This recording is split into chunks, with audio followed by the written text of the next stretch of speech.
Hello, नमस्ते, जिन दोपहर स्वागत है आप सभी का। तो फाइनली अभी जो नया रूल है पोलैंड में अबाउट इमिग्रेशन, अबाउट टीआरसी, वो अभी एप्लीकेबल होने वाला है। अभी हुआ नहीं है, बट हाँ, उसके लिए जो लॉ है वो पास हो गया है। पिछले एक हफ्तों में आप लोग देख रहे होंगे कि काफ़ी मतलब कि बहुत ही ज़्यादा एकदम से बोलना चाहिए कि बाढ़ सा आ गया है इंटरनेट पे, या जितने भी सोशल मीडिया है, यूट्यूब हो, टिकटॉक हो, फेसबुक हो, मतलब सब चाहते हैं कि भाई मेरा वीडियो पहले जाए, हम सबसे पहले इन्फॉर्म करें, हम सबसे पहले वीडियो बनाएं उन सब के ऊपर में। तो लेकिन यदि आप उनसे कुछ डिटेल पूछ लेंगे ना, तो फिर मतलब उनकी हवा निकल जाएगी। तो मुझे थोड़ा टाइम लगता है मेरा वीडियो अपलोड करने में, लेकिन पूरा जो ऑथेंटिक इन्फॉर्मेशन है, जो मेरे सोर्स है, ऑथेंटिक जो एजेंसीज़ हैं या जो लॉयर्स हैं, उनसे पूरा कंफर्मेशन होने के बाद में ही मैं कुछ अपलोड करता हूँ। तो हालांकि मैंने इसके ऊपर में 2 वीडियो ऑलरेडी अपलोड किया हुआ था, और उस टाइम पे ये सिर्फ एक र्यूमर्स था, मतलब उस समय कुछ ये कंफर्म नहीं था ना, तो कुछ ये ऑफिशियली नोटिफाई हुआ था by the government of polish. तो मतलब ये सिर्फ और सिर्फ एक अफवाह थी कि ऐसा होने वाला है। लेकिन आप देख रहे होंगे कि कुछ यूट्यूबर्स अब ये छाती पीट रहे होंगे कि देखो हमने तो कहा था, सही हुआ, देखा हम कितना सही इन्फॉर्मेशन देते हैं। ठीक है, आप देते होंगे, कुछ एक आध सही हो गया, आपने ह्यूमर्स के ऊपर में आपने जो है वीडियो बना दिया, अच्छा, अच्छी बात है, अभी वो चीज़ एप्लीकेबल हुई है। लेकिन इमिग्रेंट्स के ऊपर में वो अच्छा नहीं है।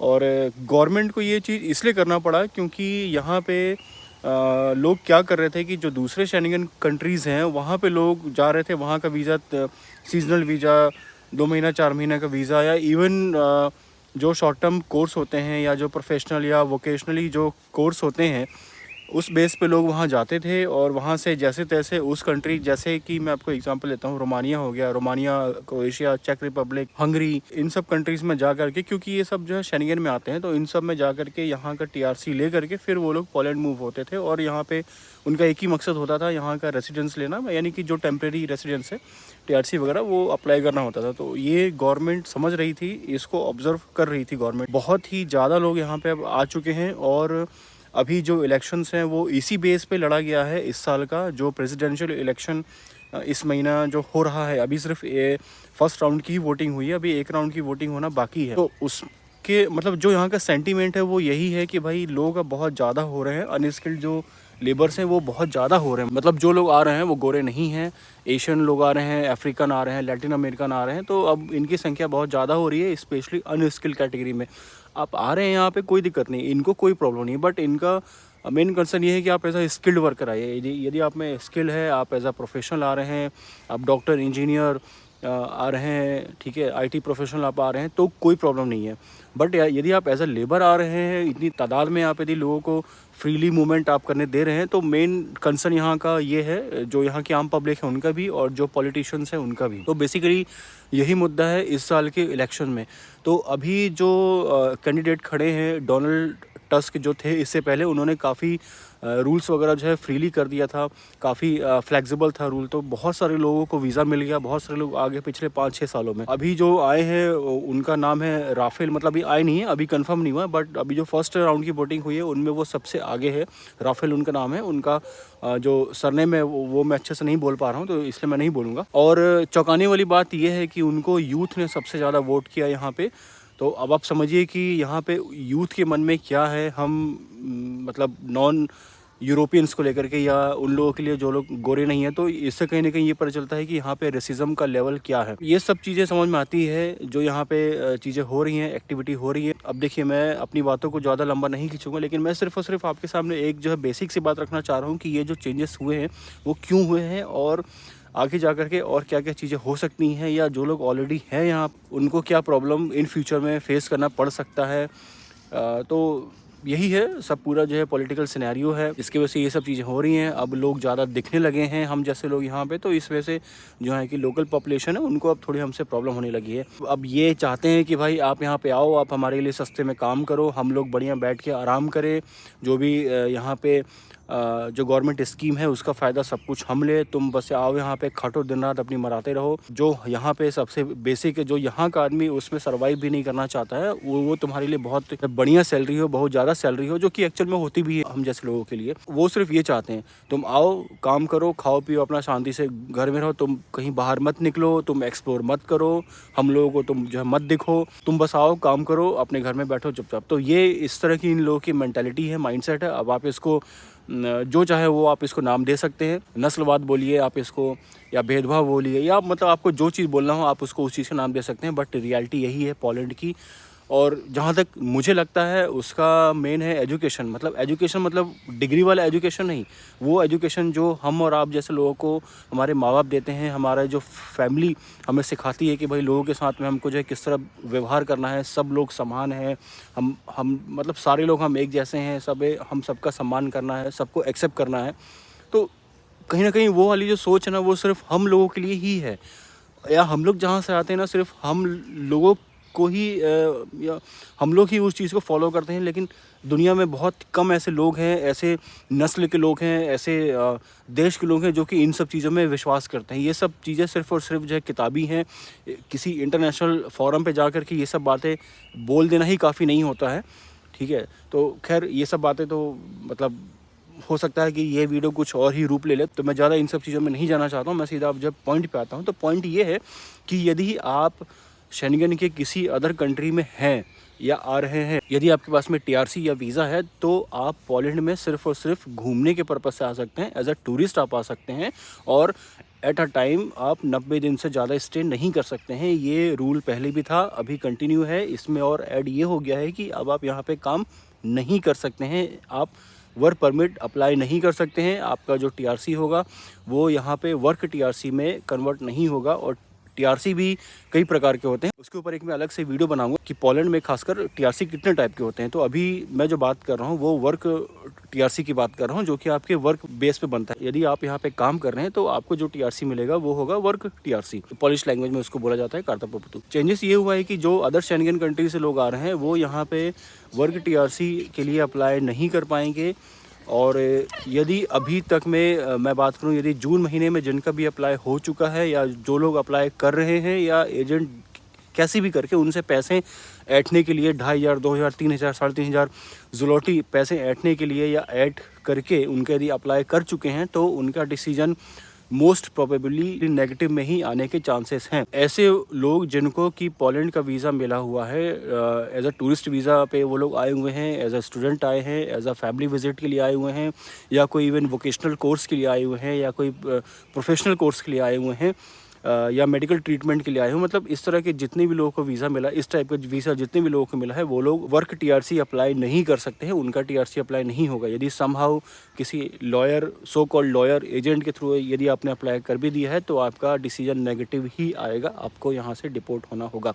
और अभी जो न्यूज़ आ रहा है कि बहुत सारे लोग डिपोर्ट हो रहे हैं, अदर शेंगन कंट्री से जो लोग आए हैं उनका डिसीजन नेगेटिव आता है और उनको डिपोर्ट कर दिया जाता है। तो उसकी सच्चाई ये है कि देखिए, जो अभी रूल एप्लीकेबल हुआ है, अभी जो लॉ बन गया है, जो पहले ह्यूमर्स था, अब जो वो रूल बन गया है, तो वो ये है कि यदि आप किसी अदर शेंगन कंट्री से आए हुए हैं और यदि आप यहाँ पर ट्राई कर रहे हैं यहाँ का वर्क टीआरसी लेने का, तो आपको सबसे पहले उस कंट्री में ही वापस भेजा जाएगा जिस कंट्री से आप आए हुए हैं। फिर विद इन 30 डेज आपको उसी कंट्री से, आप जिस कंट्री के हैं उस कंट्री में आपको डिपोर्ट कर दिया जाएगा। तो ये हो रहा था और आगे भी होगा। यदि आप लोग अदर शेंगन कंट्री से यहाँ पे आएंगे, काम करने का आप ट्राई करेंगे, लीगल होने का ट्राई करेंगे, तो हाँ, यदि आप एज अ स्टूडेंट आते हैं तो आपको एज अ स्टूडेंट टीआरसी आप अप्लाई कर सकते हैं, आपका वो टीआरसी बनेगा, आप उस पर पार्ट टाइम जॉब कर सकते हैं। यदि आप एज अ टूरिस्ट आते हैं, एज अ विजिटर आते हैं, और आप सोचें कि मैं यहाँ पे आकर के अपना एडमिशन ले लूँ, फिर मैं यहाँ पे जॉब करने लगूँ, फिर मैं टीआरसी ले लूँ, तो उसके लिए एक पूरा प्रोसेस है। आप ऐसा, ये चीज़ पॉसिबल है, बट उसमें आप जो है काम नहीं कर पाएंगे। आपको फुल टाइम स्टूडेंट ही होना होगा, आपको पूरा प्रूफ देना होगा। जब तक आपका टीआरसी का प्रोसेस चल रहा होगा, 1 साल या 1.5 साल का, उस बीच में आपको पूरा प्रूफ देना होगा कि आप काम नहीं किया है आपने, उस बीच में आपने सिर्फ और सिर्फ स्टडी किया है, यानी कि आप फुल टाइम स्टूडेंट हैं। तो फिर आपका जो विजिट वाला वीज़ा था वो आपका एज अ स्टूडेंट स्टेटस में चेंज हो सकता है। आप एज अ स्टूडेंट वाला टीआरसी के लिए अप्लाई कर सकते हैं यदि आप फुल टाइम स्टूडेंट रहेंगे तो। लेकिन आप सोचें कि आप यहाँ पे एज अ टूरिस्ट आए, फिर आप यहाँ पे वर्क परमिट अप्लाई कर दें, आप यहाँ पे काम करने लगे, फिर बाद में आप जो है टीआरसी अप्लाई कर दें, तो वो चीज़ पॉसिबल नहीं होगा। डिसीजन उसमें नेगेटिव ही आएगा, और नेगेटिव डिसीजन आने का मतलब है कि आपको यहाँ की जो गवर्नमेंट है वो आपको डिपोर्ट कर देगी। तो यही सब रूल वगैरह अपडेट हुए हैं, मतलब मोटा माटी रूल सब यही है और इसमें कुछ ज़्यादा एक्सप्लेन करने की ज़रूरत ही नहीं है। बस सबसे मेन पॉइंट यही है कि आप अदर शेंगन कंट्री से आकर के पोलैंड में वर्क टीआरसी के लिए अप्लाई नहीं कर सकते हैं। एज अ स्टूडेंट यदि आप आते हैं तो थोड़ा बहुत चांसेस है कि आप अपना पहले स्टडी कंप्लीट करें। देखिए, एज अ स्टूडेंट आकर के भी और एज अ टूरिस्ट आकर के भी आप यहाँ पे किसी कॉलेज या यूनिवर्सिटी में आपको लैंग्वेज स्कूल नहीं, मैं फिर से बोल रहा हूँ, लैंग्वेज स्कूल में नहीं जो कि पहले होता था। आपको पर्टिकुलर कोई कोर्स, कोई आपका बैचलर, मास्टर या पीएचडी कोर्स में आपको एडमिशन लेना होगा आपका वीज़ा एक्सपायर होने के पहले, और उसके बाद आप यहाँ पे कंटिन्यू कर सकते हैं। देन आप स्टूडेंट टीआरसी के लिए अप्लाई कर सकते हैं और आपको सिर्फ और सिर्फ स्टडी ही करना होगा। आप सोचे कि मैं एडमिशन ले लेता हूँ, स्टूडेंट वाला टीआरसी मेरा बन ही जाएगा, फिर मैं बाद में जॉब कर पाऊँगा, तो भाई साहब और माताओं बहनों, खैर माताएं तो नहीं आएंगी, बहनें, तो ये सब चीज़ें पॉसिबल नहीं होगा यहाँ पे। आप यदि ऐसा करते हुए पकड़े गए, इमिग्रेशन डिपार्टमेंट के हाथ लग गए, तो आप सीधा डिपोर्ट होंगे। आप चाहे स्टूडेंट रहे, चाहे आप जो कुछ भी रहे, तो आप पहले अपना स्टडी कंप्लीट करें। यदि आपका कुछ इंटेंशन ऐसा है भी, तो आपका जो भी है 3 साल 4 साल 5 साल का जो भी आपका कोर्स है, आपको फुल टाइम स्टूडेंट होकर के आपको पढ़ाई करनी होगी। और उसके बाद फिर आप जो है कहीं पे जॉब ज्वाइन करेंगे, तो फिर आप उस बेस पे अपना वर्क टीआरसी अप्लाई कर सकते हैं। बट पहले आपको अपना स्टडी पूरा करना होगा। लेकिन जो पर्टिकुलर एज अ स्टूडेंट ही आ रहे हैं, तो वो तो ऑब्वियसली बात है कि उनको स्टडी ही करना पड़ेगा। उसके बाद फिर वो जो उनका टीआरसी होगा उसको एज अ वर्क टीआरसी में कन्वर्ट कर पाएंगे। तो देखिए, 100 बात की एक बात यही है कि यदि आप पोलैंड में आकर के सेटल होना चाहते हैं और यदि आप पोलैंड में जॉब करना चाहते हैं, तो आपको पॉलिश वीज़ा पर ही पोलैंड में एंट्री मिलेगी और आप यहाँ पे आकर के काम कर सकते हैं और आप यहाँ पे आकर के वर्क टीआरसी अप्लाई कर सकते हैं। उसके अलावा यदि आप किसी अदर कंट्री से आ रहे हैं तो वो अब पॉसिबल नहीं होगा। और हाँ, जिन लोगों ने ऑलरेडी अप्लाई किया हुआ है अपना टीआरसी के लिए, उनको ज़्यादा टेंशन लेने की ज़रूरत नहीं है, क्योंकि उनका एक्सेप्टेबल होगा। लेकिन हाँ, डिसीजन में कुछ उनका वेरी हो सकता है। मतलब अब देखिए, डिसीजन देना तो डिपार्टमेंट के हाथ में है, इमिग्रेशन डिपार्टमेंट है उसके हाथ में है, गवर्नमेंट के ऊपर है। तो हाँ, ये है कि आप सेफ़ है। यदि आपका टीआरसी ऑलरेडी अप्लाई हो चुका है तो आप सेफ़ हैं। चाहे आप शेंगन कंट्री से आए हुए हैं या आप ऑलरेडी पोलैंड में हैं, तो आप सेफ़ हैं, क्योंकि आपका ऑलरेडी अप्लाई हो चुका है। अब जब भी डिसीजन आएगा नहीं आएगा, वो इमिग्रेशन डिपार्टमेंट और भगवान के हाथ में है। और बाकी अब से जो चीज़ें हैं वो लोग अप्लाई नहीं कर सकते हैं, और ये फुली जो एप्लीकेबल होगा वो 1 जुलाई से होगा रूल। तो अभी हालांकि एक तरह से जो बोलते हैं कि ड्राफ्ट वगैरह तैयार होना, वो होगा, लेकिन अभी लॉ जो बनेगा वो 1 जून को ये पूरा लॉ बनेगा, और जो एप्लीकेबल होगा वो 1 जुलाई से एप्लीकेबल होगा एक्चुअली में। बट स्टिल आप अप्लाई नहीं कर सकते हैं। आप आई मीन आप अप्लाई कर सकते हैं, बट लेकिन यही होगा कि आपका डिसीजन मोस्टली जो है वो नेगेटिव में ही आएगा यदि आप अभी 20-25 मई के बाद यदि आप अप्लाई करेंगे तो। और स्पेशली यदि आप 1 जून के बाद अप्लाई करेंगे तो फिर 100% श्योर है कि आपका नेगेटिव में ही आएगा। और एक बहुत इंपॉर्टेंट बात आपको बताऊँ कि प्लीज़ आप ऐसे लोगों से बचिए जो अपने आप को लॉयर बोलते हैं, सो कॉल्ड लॉयर। वो सबके सब एजेंट होते हैं यहाँ पे।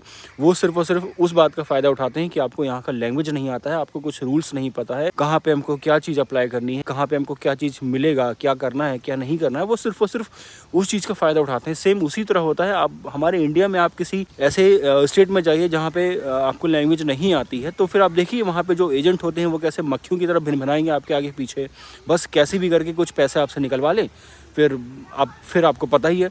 तो सेम चीज़ यहाँ भी लोग कर रहे हैं। जो यहाँ की पॉलिश लोग हैं, जो सो कॉल्ड अपने आप को लॉयर बोलते हैं, सबके सब एजेंट हैं। वो सिर्फ आपका पैसा खाने के लिए है। 2500, 2000, 3000, 3,500 लोगों का उन्होंने पैसा खाया हुआ है। आपसे ले लेंगे, हम आपका सारा काम करवा देंगे, अप्लाई करवा देंगे, ये कर देंगे, वो कर देंगे। उनको सब पता होता है।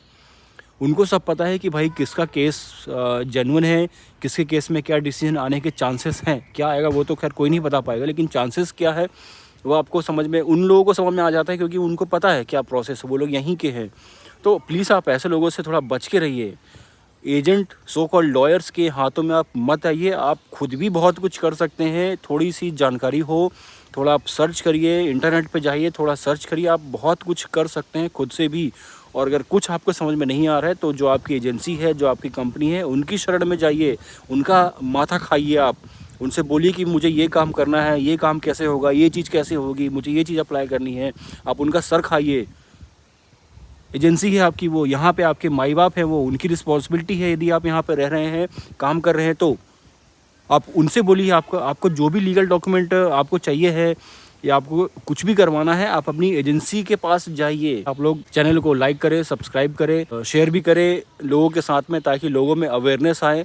और चूँकि आप लोग सिर्फ देखते हैं, सब्सक्राइब तो करते नहीं हैं, और मैं कभी आप लोगों से बोलता भी नहीं हूँ, क्योंकि ऑब्वियस सी बात है, यदि आपको अच्छा लगेगा, यदि आपको वो जेन्युइन लगेगा, ऑथेंटिसिटी आपको लगेगी, कुछ समझ में आएगा कि हाँ मैं एक थोड़ा वैल्यूएबल बात कर रहा हूँ, फालतू की हाँ वहाँ की बात नहीं कर रहा हूँ, तो आप जो है करेंगे, ये मेरी सोच थी।